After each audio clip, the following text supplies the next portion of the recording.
Man, what a blessed day to wake up feeling refreshed and fully recovered with an adequate amount of sleep.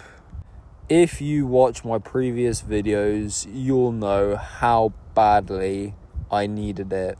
But this brings up an important point of discussion: to sleep or not to sleep, to hustle and grind and sacrifice your sleep versus to optimize it following all of the Dr. Andrew Huberman sleep routine advice. I believe this topic is very nuanced. I think if you're living like a complete lazy slob, like a degenerate with all kinds of addictions, vices and bad habits, the last thing you should do is prioritize your sleep when you don't even know how to push yourself and work hard. This stage of your journey, you can aim towards getting 8 hours a night, but what's going to be far more beneficial for you is to set an early morning alarm and wake up for it every single day, no matter how you feel, because that's going to teach you character. It's going to get you in a high frequency and get a disciplined start to your day. And once you've reached that stage, then you can earn the right to start optimizing your sleep by being more efficient throughout the day so that you can get to bed on time. For quite some time, I was waking up at 4 a.m, sleep deprived and just soldiering through my day because I wanted to know what it felt like to push myself when things felt far from optimal. But with 5 weeks until my bodybuilding show, it's now time to renounce all of this hustle, grind, bro mentality and actually start to optimize. Which is exactly why now my alarm is set for 5 a.m. And boy, let me tell you, this feels like a lie-in. But my goodness, did I feel just incredible, superhuman when I woke up this morning. Everything was smooth as butter. Everything was flowing.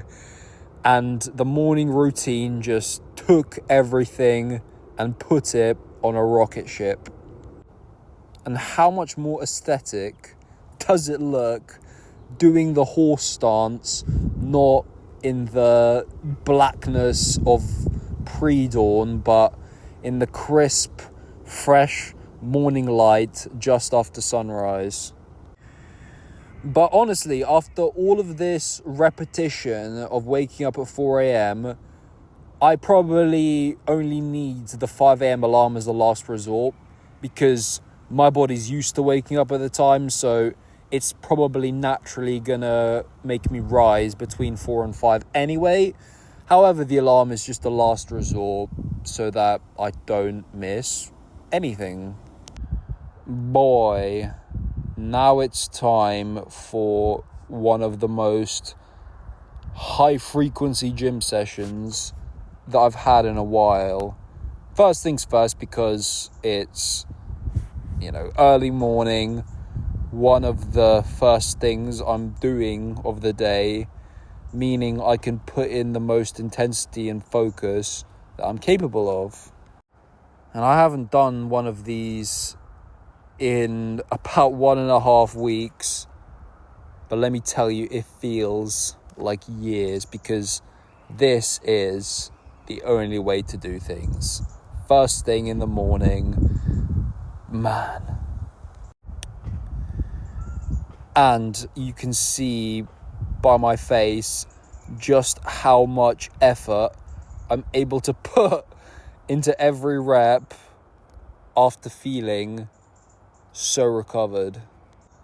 So in case you couldn't tell, it's a leg session today, and I open with 3 sets of the hamstring curl to warm up the knees and pre-exhaust the hamstrings because they're a weakness for me. And so putting isolation first thing in the workout means that they're going to get the attention they deserve. And on the hack squat today, I won't lie, I lost quite a few reps since the last session. Even though I am feeling amazing, recovered and everything, I was getting a little bit of knee pain, so I proper slowed down the reps and failed on the last one. To be honest, I should have pushed harder for longer, but it felt like I didn't have it. But I wasn't happy with that set, so it's time to strip the weight down, rest only a minute, and go again, but this time with a lot more precision and focus on impeccable technique, because the underside of my right knee is feeling really funky. It's not my actual knee that feels like it's problematic.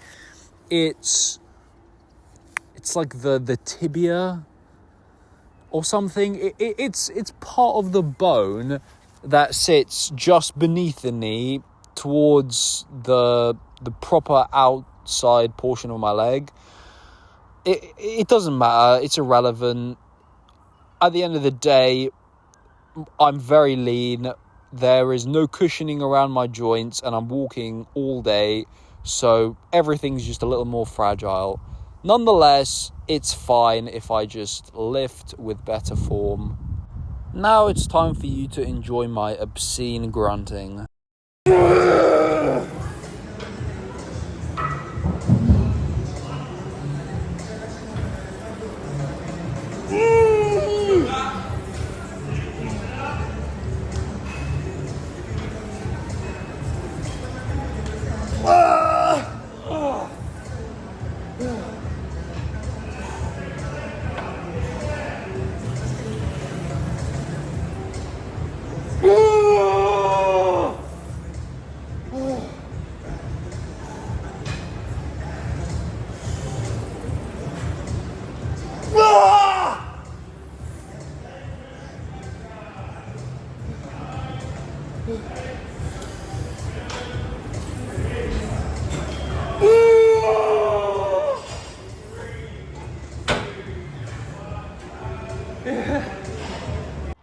Next things next, it's time to further demolish the quads with some leg pressing.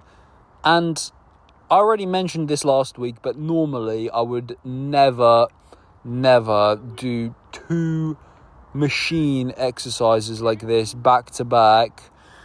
I would start off with a squat and then do some kind of hip hinge like a Romanian deadlift or a good morning. And to be honest, I wouldn't do any more quad volume for the rest of the session, but hey, you only know what you know, but you don't know what you don't know. So rather than falling back on my own ideas, I've decided just to listen to Coach, and today's session will be quad annihilation.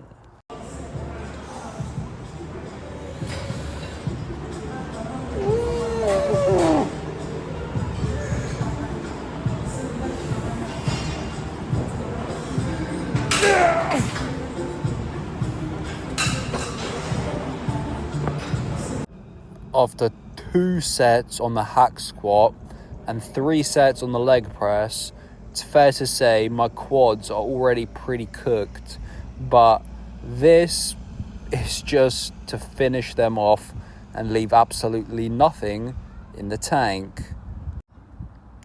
And because it's a very simple isolation exercise, it's not going to impede your recovery.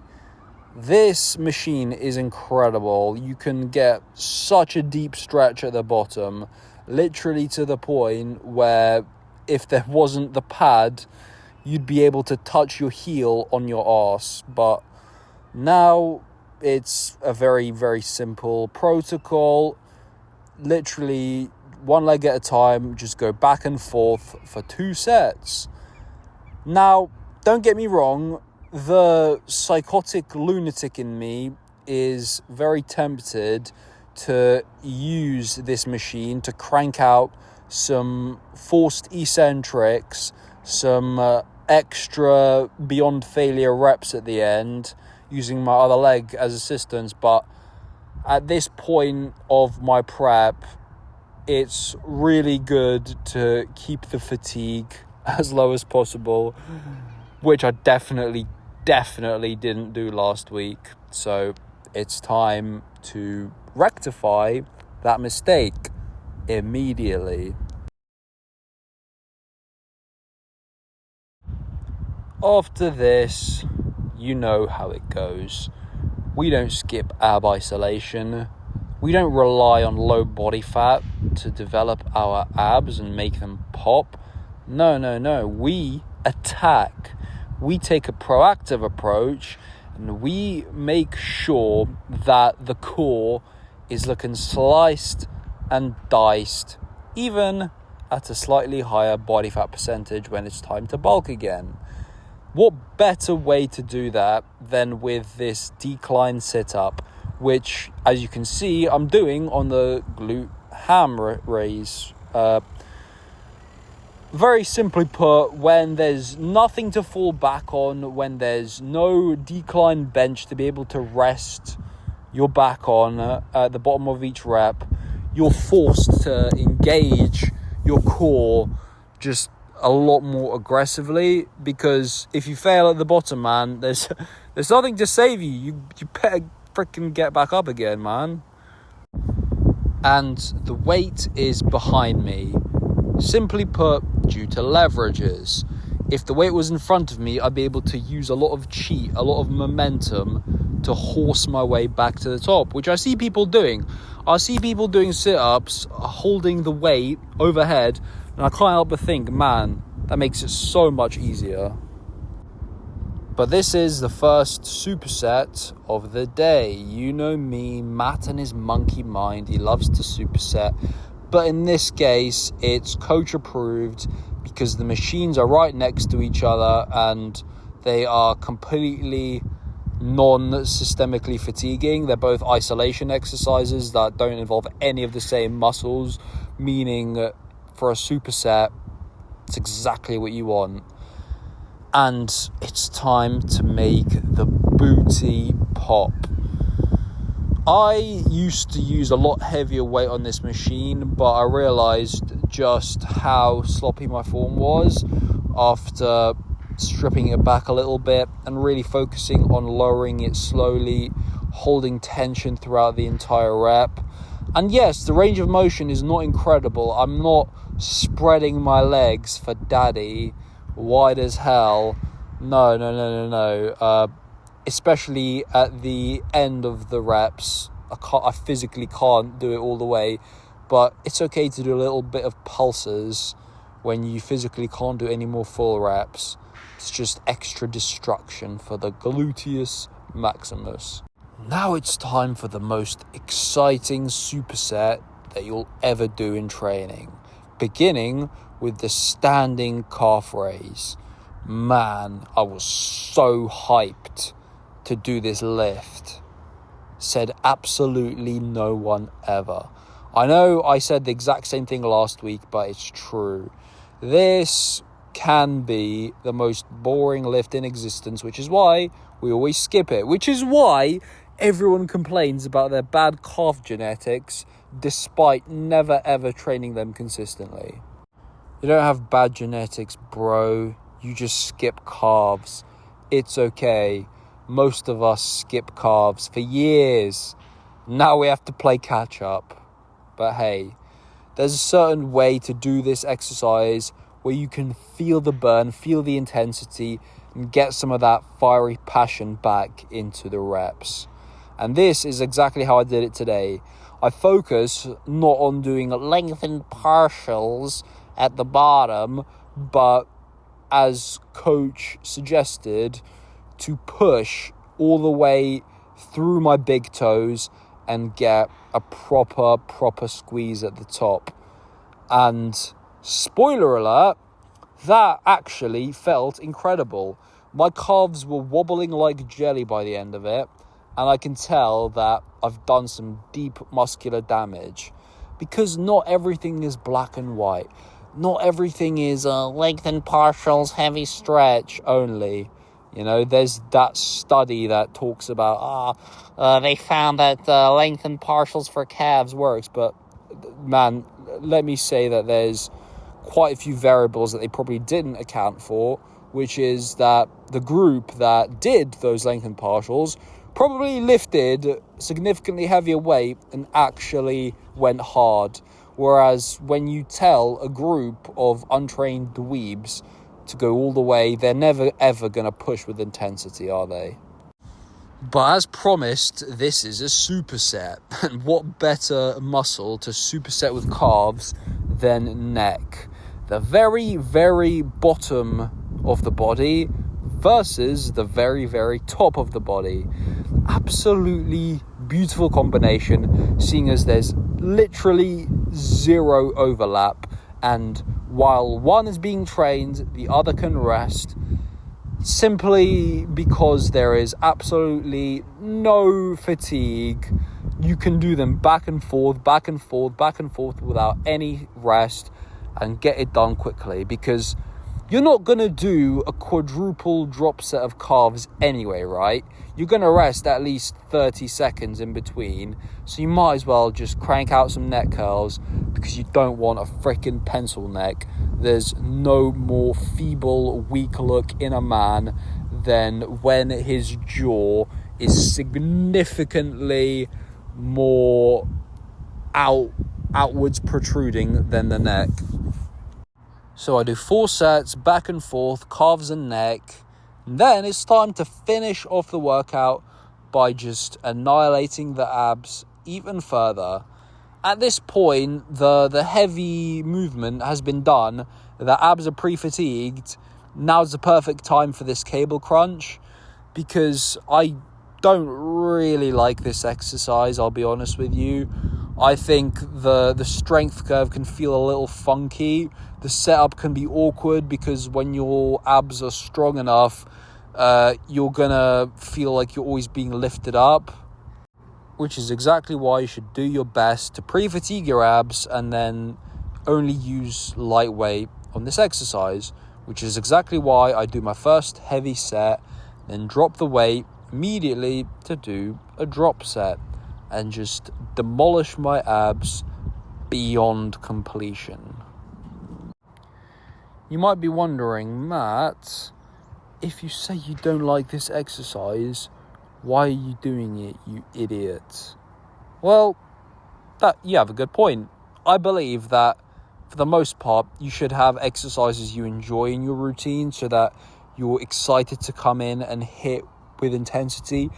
But I also think that it's a very important mindset trait to develop the ability to do what you don't feel like doing and pretend that you actually feel like doing it. Because when you can show up and attack with intensity for something you don't really want to do, imagine with how much more vigor you'll approach the things you actually enjoy. This is not just about the gym. This is about life in general, man. I wish that I worked harder at school, not to do better at school, but to learn good work ethic early, because I'm only now catching up. And let me tell you, my adult life has been freaking piss poor work ethic, cope, disaster, and laziness. But hey, it's never too late to change. My goodness, what an incredible feeling when you've just come from one of the best training sessions you've had for a while. Everything was clicking, ticking, flowing. Intensity all the way up there. Focus all the way up there. Socialization. Being able to just snap into the social flow state. Effortless conversation. Man, how blessed am I? This is exactly the way it should be. Gym, first thing in the morning, before work, so that you can get it ticked off, and enter the day in the highest form of frequency. Man alive, what a blessed day. Sun is shining, not a cloud in the sky, and I've just done another breathwork session. It's been way too long since I've entered this elevated state of consciousness, and let me tell you, I must make it a habit. You must make it a habit to do some breath work. In particular, a technique called Sufi breathing, alternating with funnel breathing. You can find a full guided session if you look up someone called Breath with Sandy. Dude is an absolute creative genius. An artist for the ages. I love you, Sandy. But anyway, what a remarkable experience to be able to get high as a kite using nothing but the oxygen in your lungs. And a little bit of carbon dioxide, because through these techniques we do a lot of breathing through the mouth, but this is not mouth breathing like a slobbering degenerate who's just walking through life like that. Not that kind of mouth breathing, intentional mouth breathing. But anyway, I've got a full day of work ahead of me, but only one job, which honestly, it is gonna feel like a cakewalk, because yes, it's going to be a longer shift than either of the two I was doing previously. However, after having smashed gym, after having done content, after eating a high frequency nutritious meal and getting even more elevated through breath work, this day is going to be an absolute breeze. And any obstacles, any potential challenges that arise, I am in the best possible mind state to overcome them with contemptuous ease. I'll see you when it's time to eat. Man, how blessed am I to be able to enjoy this delicious chicken and quinoa after actually earning it with a heavy training session, some breath work, and making content, along with this beautiful flask of frozen berries. What an amazing way to fuel the day's performance, with some complex carbs from an incredible source. Obviously lean chicken breast, which is not ideal for micronutrients, but hey, it's just a phase, mum. The clock has struck 3 p.m, meaning it's time for another meal. Here we have some chicken, mushrooms, and lettuce. Super simple, super sophisticated. Very low carbs because I don't need it really anymore. I've consumed my post-workout carbs, pre-workout carbs. Now for the rest of the day, it's not really necessary. Time for the last meal of the day, which is 7 eggs and the rest of my bucket of fruits. And boy, I love saving these up for the end of the day, because it's like my treat after a long day's work. It's absolutely a blessing every single time. Man, am I lucky to just be able to eat the same things over and over and over again, because truly the results are simplified when you can just repeat the same things over and over again. Let me tell you, you can fall in love with repetition. It doesn't have to be boring. I look forward to my meals every single time, even though they're the same. Obviously, with my work schedule, this used to be my breakfast, but now it's my dinner.